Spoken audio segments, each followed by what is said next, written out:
The term alpha isn't really accurate when describing most of the leaders of wolf packs because the term implies that the wolves fought and competed strongly to get to the top of the pack.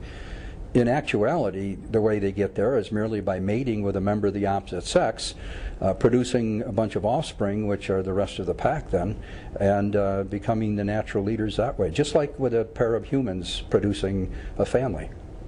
Instead of using the term alpha for a wolf, instead of saying alpha male or alpha female, scientists now tend to call wolves like that the breeding male and the breeding female.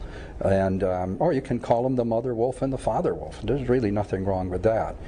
Those are much better and more accurate terms than the term alpha. Actually, I'm very much to blame for the term alpha being used with wolves. I published a book in 1970 that now has over 110,000 copies in circulation, and in that I labeled the top wolf in the pack the alpha. And I did that because at that time that's all that science knew. But we've learned a lot. That book was published in 1970, and in the 35 years since that time, we've learned an awful lot. One of the things we've learned is that the term alpha is really incorrect when applied to most wolf pack leaders. It's appropriate to use the term alpha in an artificial pack where you might put many wolves from different assemblages together, unrelated wolves and that kind of thing.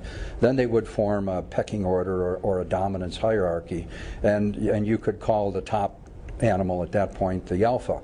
But that rarely happens in the wild, if ever.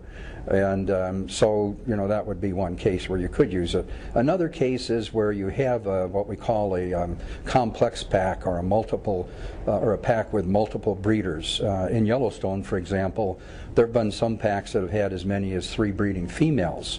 And in that case, you can call the top-ranking female, who would usually be the mother, you can call that animal the alpha female.